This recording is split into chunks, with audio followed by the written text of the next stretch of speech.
The crate that arrived in Paris in the autumn of 1787 did not contain merely a specimen of natural history. It contained the honor of a nation. Inside, smelling of decay and the desperate preservation efforts of a 20-man hauling team, lay the skin, skeleton, and antlers of an American moose. It had been dragged through the frozen forests of New Hampshire, its carcass falling apart in transit, its antlers detached to be fixed on at pleasure, and its journey plagued by lost crates and irresponsible shippers.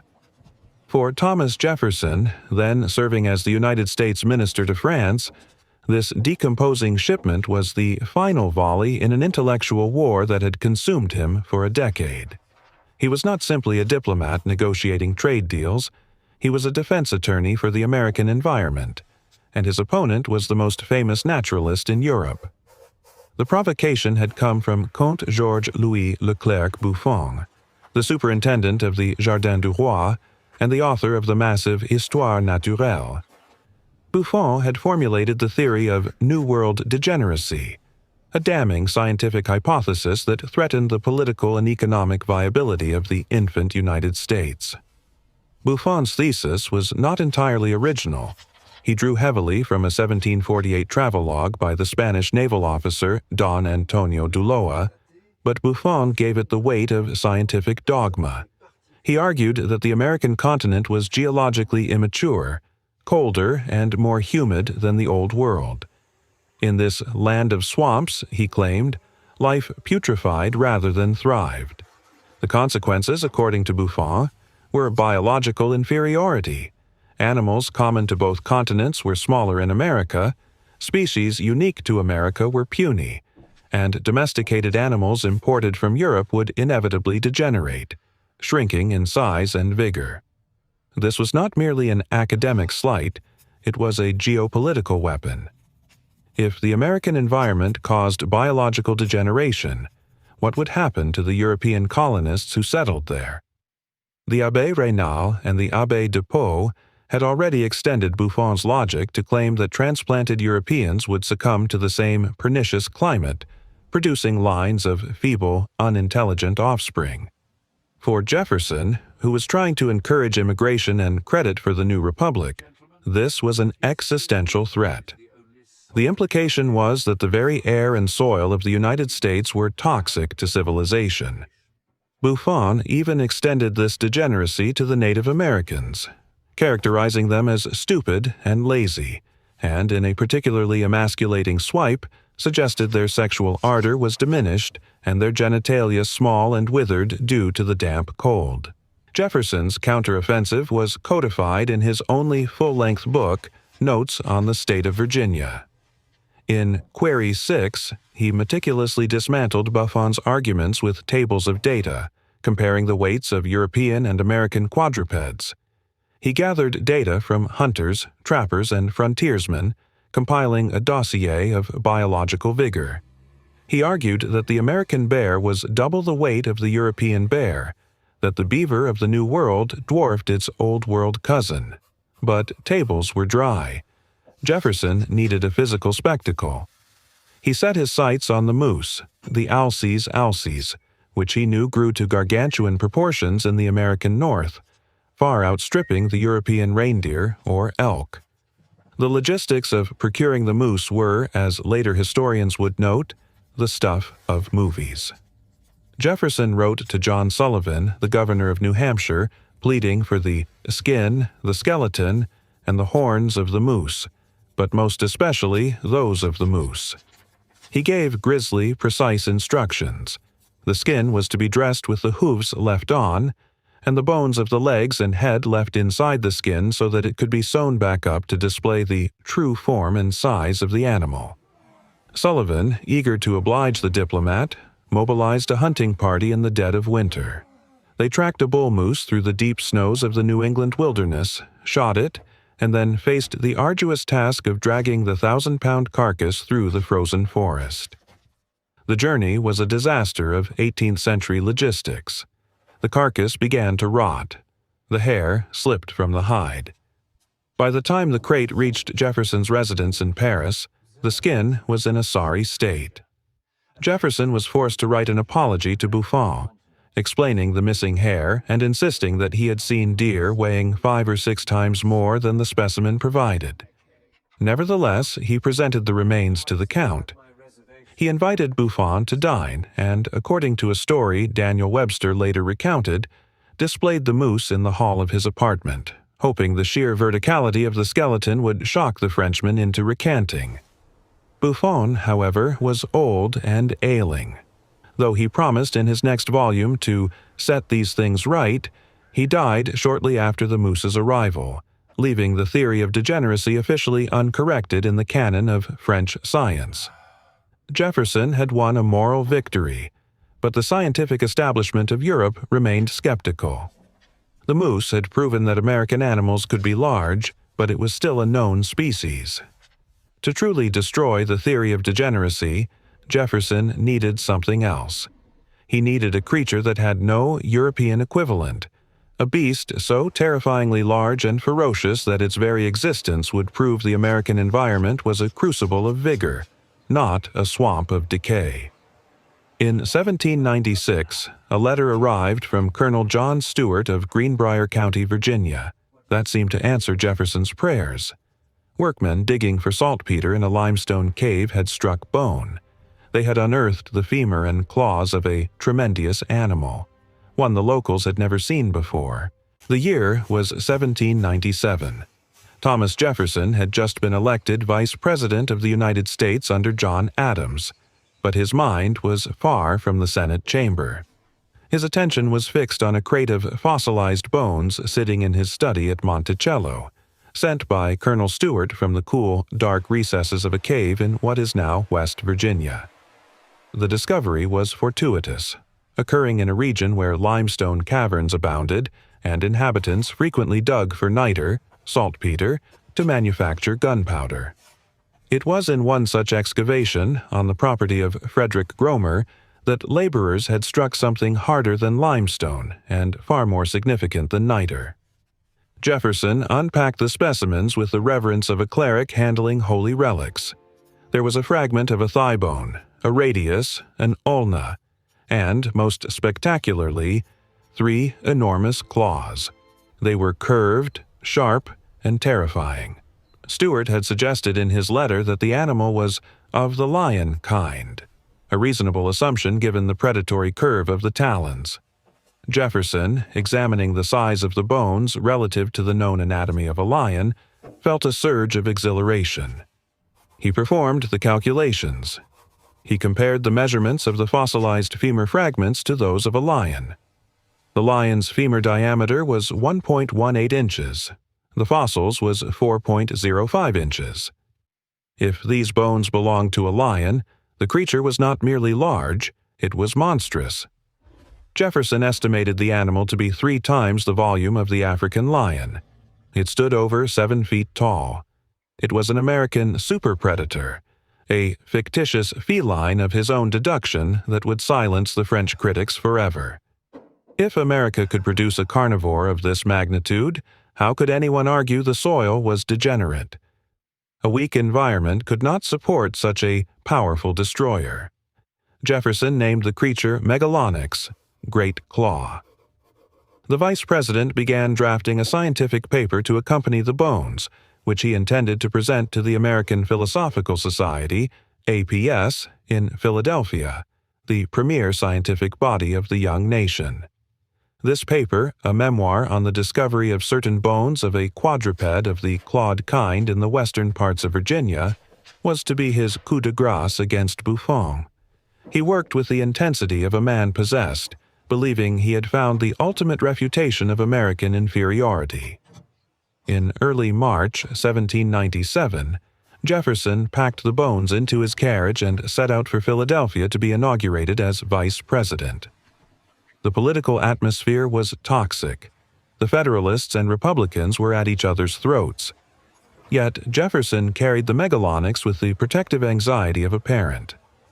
Upon arriving in the capital, he did not immediately dive into statecraft. Instead, he went to the APS to prepare his presentation. He was confident. The logic was sound. The bones existed. Therefore, the animal existed. And because the animal was a massive predator, America was a land of vigor. He had the physical proof in his hands. He was ready to unveil the Megalonyx to the world, the king of the American wilderness. On March 10, 1797, the members of the society gathered. Jefferson stood ready to read his paper.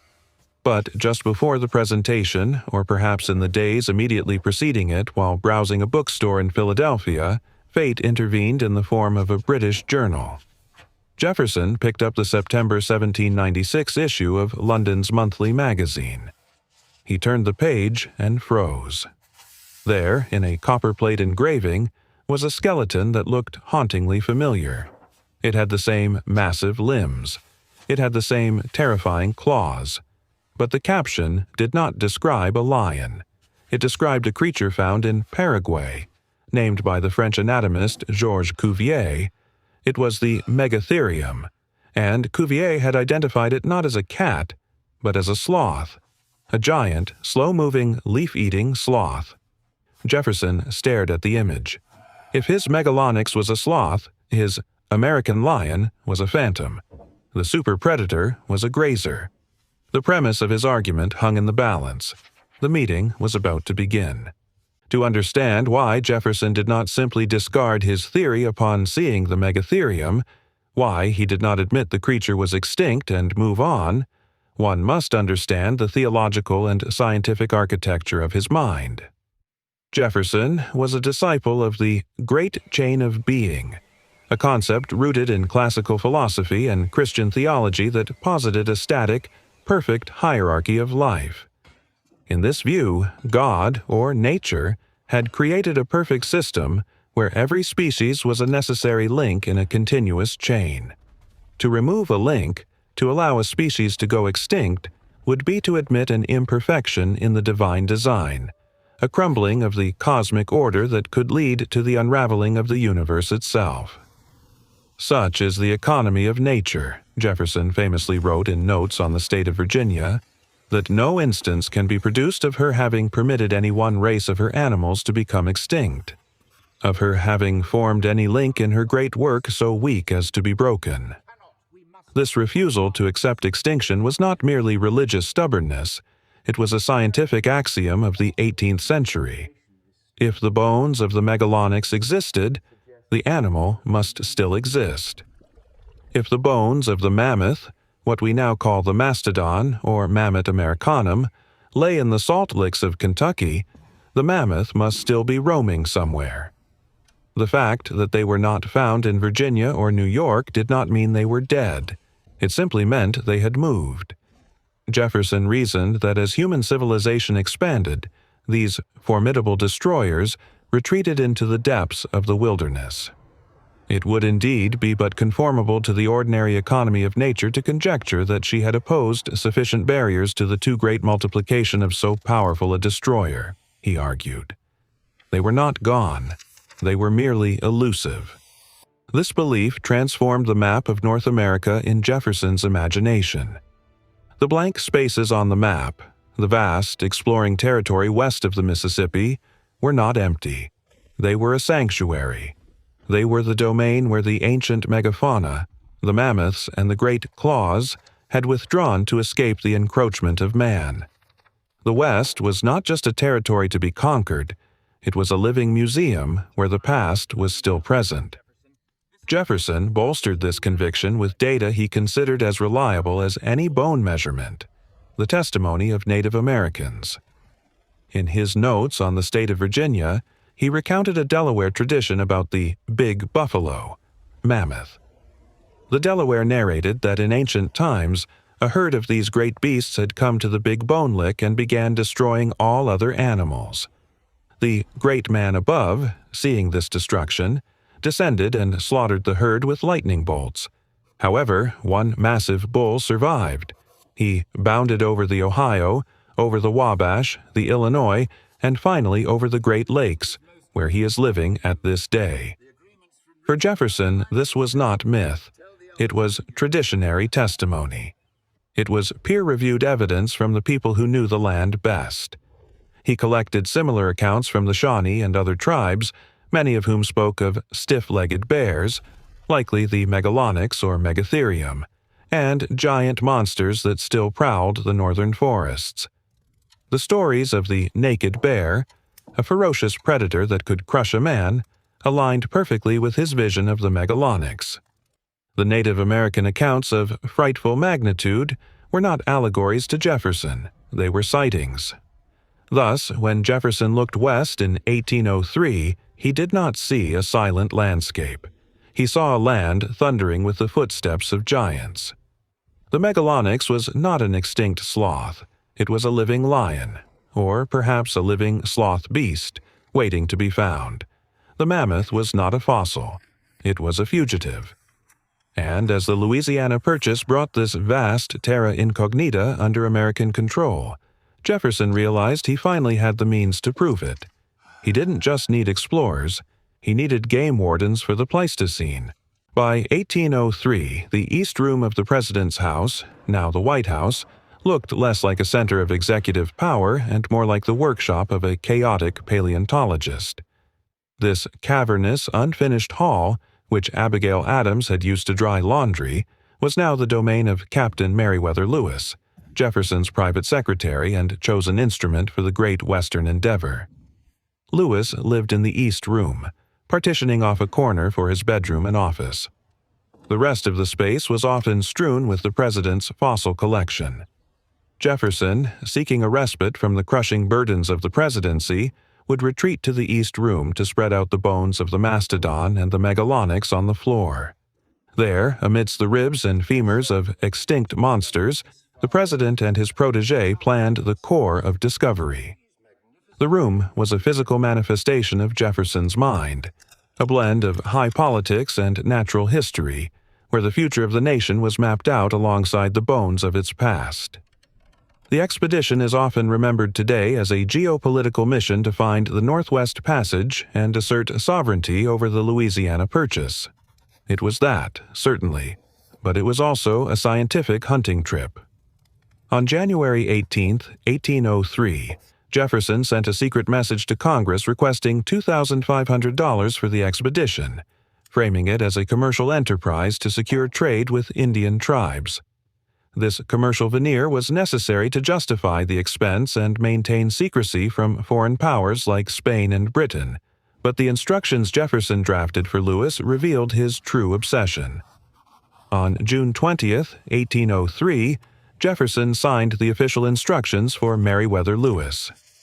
Amidst the directives to map the Missouri River and note the latitude and longitude, Jefferson inserted a specific command regarding zoology.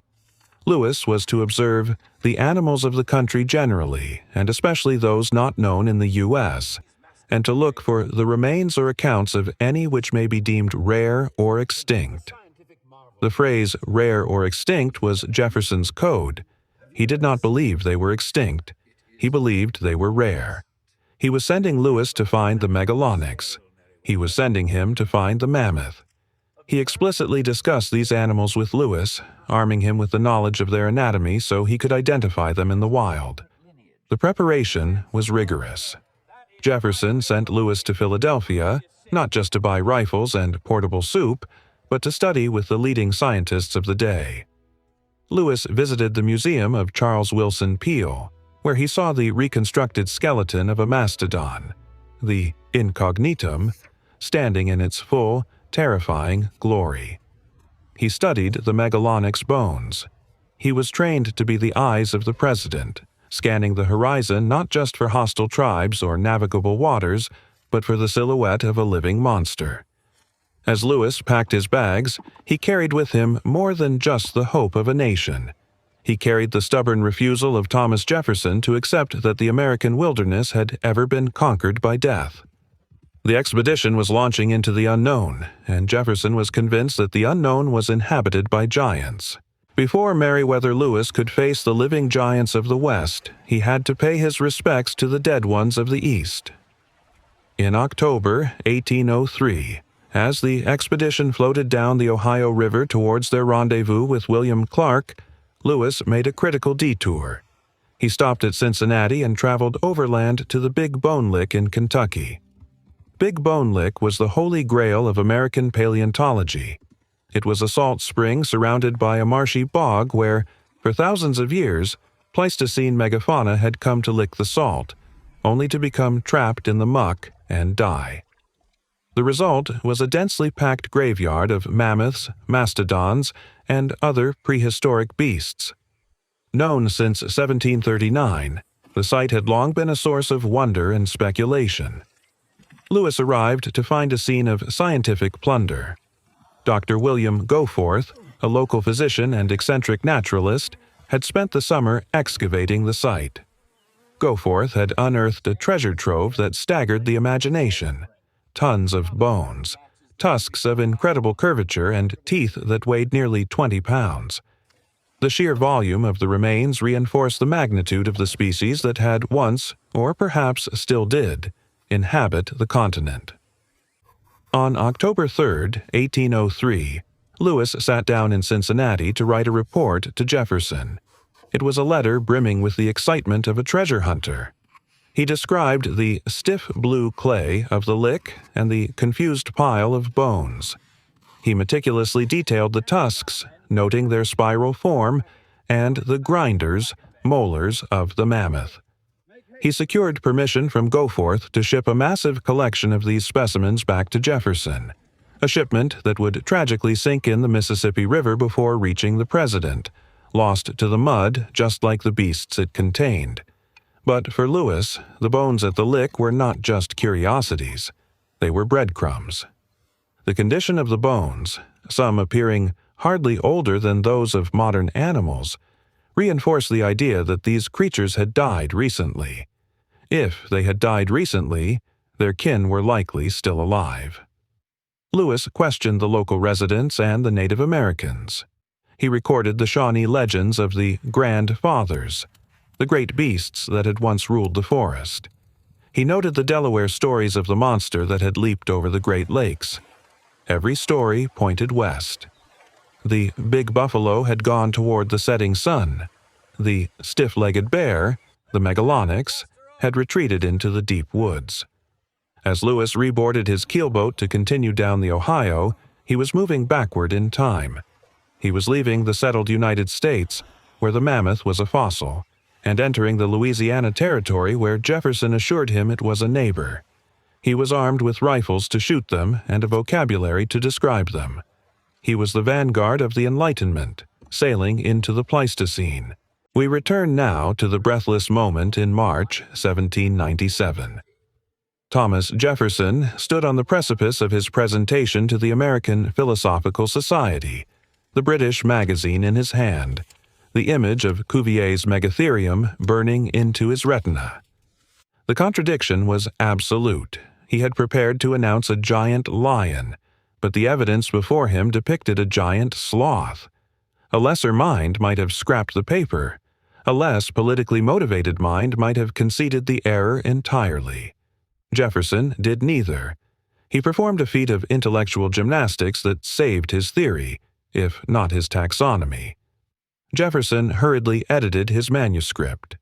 He struck out the definitive references to the animal being a cat or lion. He inserted a postscript acknowledging the similarity to Cuvier's megatherium. But, and this is the crux of his stubborn genius, he refused to surrender the animal's ferocity. He argued that while the Megalonyx might be related to the sloth family, it was not the slow, stupid creature Cuvier described. It was a giant sloth, and surely, he reasoned, such a massive animal must have been formidable. More importantly, he doubled down on his refusal to accept its extinction.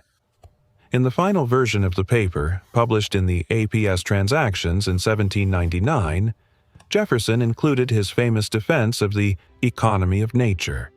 He wrote, "The movements of nature are in a never-ending circle. If this animal then has once existed, it is probable on this general view of the movements of nature that he still exists." He had lost the lion, but he kept the monster. By reclassifying the Megalonyx but maintaining its existence, he kept the American wilderness dangerous and therefore vigorous. This pivotal moment in 1797 explains the instructions of 1803. When Lewis and Clark headed up the Missouri, they were not just looking for a trade route, they were looking for Jefferson's vindication. They scanned the banks for the Mammoth. They asked the Mandan and the Sioux about great bears and giant claws. They measured the tracks of grizzly bears, a new discovery, and, for a moment, they wondered if this was the creature Jefferson had prophesied. Lewis and Clark never found the living mammoth. They never found the roaming Megalonyx. They found no mountain of salt. The great chain of being was, in fact, broken. Extinction was a reality, written in the strata of the earth.